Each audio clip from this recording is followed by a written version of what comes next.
2024 general election Bharat में ऐतिहासिक परिवर्तन होने के लिए तैयार हो रहा है। इतिहास इनका करवट बदल रहा है। भारत एक नया स्थिति पर जाके खड़ा हो रहा है। अभी अभी एक खबर मिला है। वो खबर ये ही चौंकाने देने वाला खबर है। वेरी इंपॉर्टेंट खबर है। पंजाब में बसपा और शिरोमणि अकाली दल का गठबंधन हो रहा है। इसका मतलब ये दिखाई दे रहा है, भारत वर्ष में अभी फिलहाल जो 5 स्टेट का इलेक्शन होने वाला है, वो 5 स्टेट का इलेक्शन को नजर में रखते हुए बहन जी ये कदम उठा रही है। और 2024 में भारत वर्ष में जो नया परिवर्तन आ रहा है, वो बसपा का द्वारा ये बहुत बड़ा परिवर्तन हो रहा है। मतलब ये पान इंडिया लेवल का गठबंधन हो रहा है और बहन जी को भारत वर्ष में प्रधानमंत्री बनने के लिए कोई रोक नहीं सकता।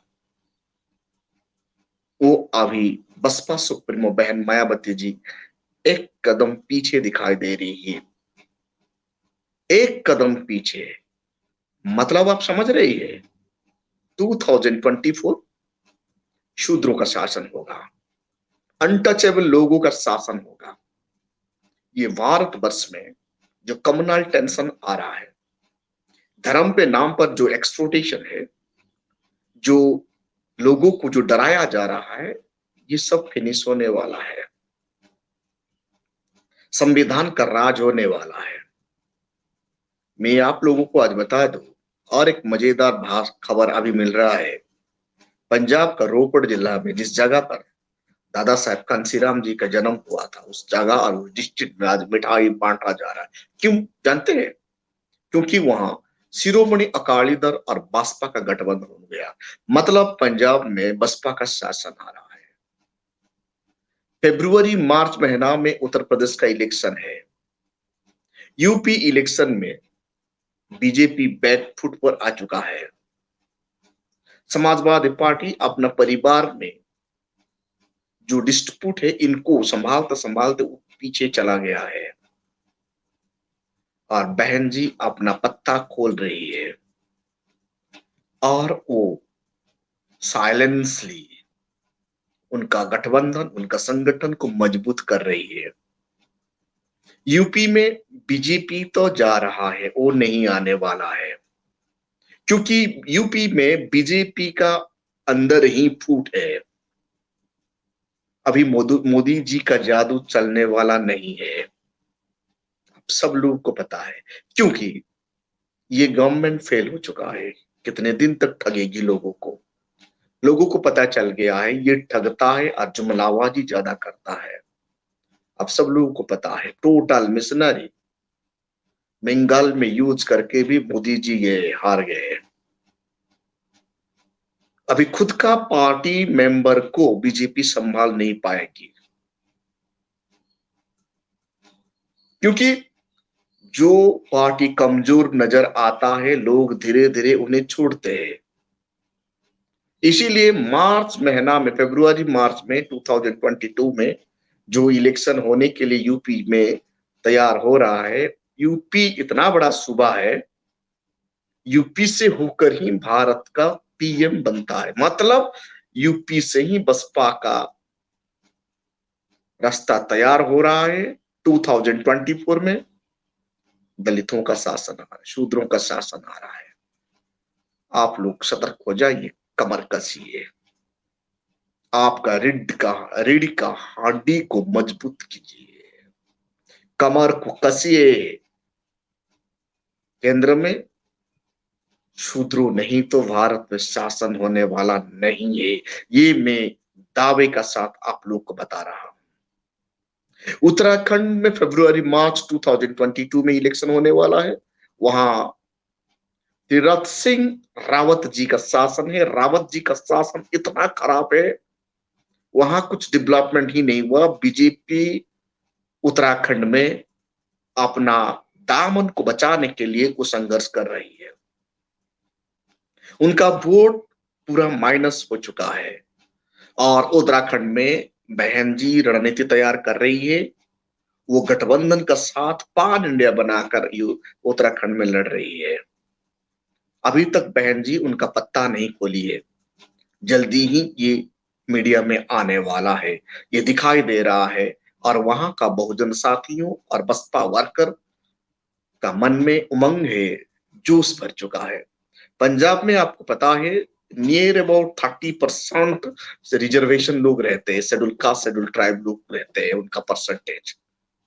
एक बार यूनाइटेड हो गए मतलब पंजाब बसपा का विदाउट हेल्प से पंजाब में कोई गवर्नमेंट ही नहीं बनेगा।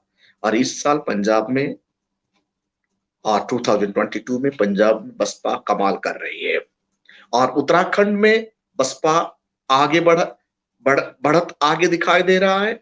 और बीजेपी पूरा पीछे चला गया है, कांग्रेस का कोई नाम निशाना ही नहीं है। हिमाचल प्रदेश अक्टूबर 22 में होने वाला है इलेक्शन।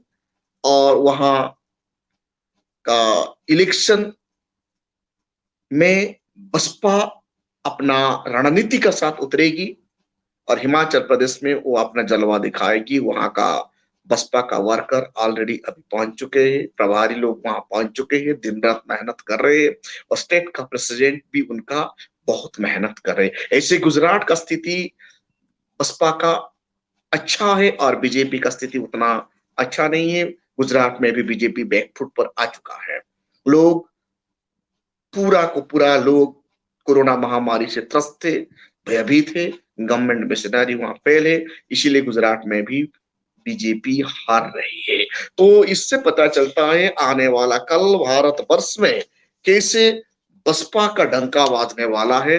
और बसपा सुप्रीमो बहन मायावती जी कैसे उनका रणनीति तैयार कर रही है, आप लोग जान के हैरान होंगे। साथियों, भारत वर्ष में जितने भी सीट यूपी में बीजेपी अपना दबदबा खो रही है, मतलब आपका केरला में बीजेपी 0 है, तमिलनाडु में बीजेपी का कोई स्थिति ही नहीं है, कर्नाटका में बीजेपी का स्थिति नहीं है। और इसे महाराष्ट्र में भी बीजेपी का स्थिति बिल्कुल वीक हो चुका है, फडणवीस का नाम वहां दिखाई नहीं दे रहा है। उड़ीसा में बीजेपी का बिल्कुल पत्ता नहीं चल रहा है। ऐसे ही हर कोई स्टेट में बीजेपी डाउन है और बैकफुट पर है। इसका फायदा लेते हुए बसपा का जनाधार बढ़ रहा है, बसपा आगे जा रहा है। और बसपा केंद्र में अपना मजबूती का साथ उतरेगी और खूब जल्दी ही पान इंडिया बन रहा है। तो साथियों, बहुजन वर्कर और बहुजन का कैडर उमंग और जोश का साथ हर कोई स्टेट में फैल चुके हैं। ये कोरोना महामारी को भी डर नहीं रहे हैं। जगह जगह पर सोशल मीडिया को सही से इस्तेमाल कर रहे हैं। उसके साथ साथ आपको वर्चुअल मीटिंग किया जा रहा है। नॉट ओनली यंग मास यहाँ बढ़ चढ़ कर शूद्रों का औरत और लेडीज ज्यादा हिस्सा ले रही है। लेडीज का मतलब औरत का ज्यादा हिस्सेदारी लाना, ऑर्गेनाइजेशन में मूवमेंट करना, मतलब ये आपको समझ में आ रहा है। बहुजन जाग चुका है और आने वाला कल बहन जी केंद्र में अपना सरकार बनाने के लिए तैयार कर रही है। और सबसे बड़ा खबर ये मिल रहा है, यूपी में बहन मायावती जी का पगड़ा बहुत मजबूत दिखाई दे रहा है। समाजवादी पार्टी बिल्कुल बसपा का सामने खड़ा हो नहीं पा रहा है। बीजेपी कंटेस्ट से आउट हो रहा है। पहले जैसे तेवर नहीं है। पहले जो मां गंगा बुलाया ये शब्द लोगों को लुभाया था, 15 लाख रुपया लोगों को लुभाया था। और ये सब फेल हो चुका है, इसलिए बीजेपी का स्थिति वहां नाजुक स्थिति में आ चुका है। और ये भी दिखाई दे रहा है बहन जी मीडिया का सामने नहीं आ रही है, वो कोई भी बात बता नहीं रही है। मतलब ये दिखाई दे रहा है वो आने वाला कल नया प्लान नया रणनीति का साथ वो काम तैयार कर रही है। उनका एजेंडा, उनका प्लान एंड प्रोग्राम को सीक्रेट रख रही है। खास कुछ कैडरों को ही इसके बारे में पता चल रहा है। इससे पता चलता है भारतवर्ष में शूद्रों और दलितों का लामबंद हो रहा है। अपना अधिकार के लिए, अपना डिग्निटी रक्षा करने के लिए लोग यूनाइटेड हो रहे हैं।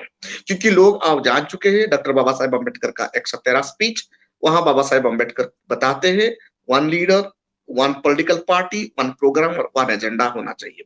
तो इसीलिए जितने भी तमाम छोटे मोटे लीडर दिखाई दे रहे हैं और आपका चौवन्य छाप नेताओं को लोग डिसलाइक कर रहे हैं, लोग जान चुके हैं बाबा साहेब अम्बेडकर हमें यूनाइटेड होकर रहने के लिए बताते हैं, Baba Saheb Ambedkar one political party के बारे में बताते हैं। तो इसीलिए सिटीजन और दलित समाज में खुशी का लहर बढ़ रहा है और बाबा साहेब को फॉलो करते हुए लोग का ये भरोसा है, विश्वास है, लोग यूनाइटेड होकर बसपा को ही वोट देंगे। क्योंकि बसपा ही एक पार्टी है जो नेशनल लेवल में अपना दमखम रखता है और तमाम मनुवादी पार्टियों को धूल चटाने के लिए ताकत रखता है। इसीलिए ये अच्छा सिम्टम दिखाई दे रहा है और ये खुशी का विषय है। शूद्रों और दलितों का आवाज जल्दी ही भारतवर्ष में मजबूत होने के लिए तैयार हो रहा है। आशा और विश्वास ये भी लग रहा है भारतवर्ष में संविधान को सुरक्षा मिलेगा। संविधान जो वेंटिलेटर में है उनको वेंटिलेटर से निकाल कर इनको फुल ऑक्सीजन की जगह पर रखने के लिए बहन जी तैयार कर रही है और इसीलिए बहुजन समाज का सब लोगों का सपोर्ट और कोऑपरेशन बहुत जरूरी है। साथियों, इस वीडियो को ज्यादा से ज्यादा कमेंट कीजिए, लाइक कीजिए और शेयर कीजिए। उसके साथ साथ सब्सक्राइब कीजिए और बेल आइकन को दबाइए। Thank you.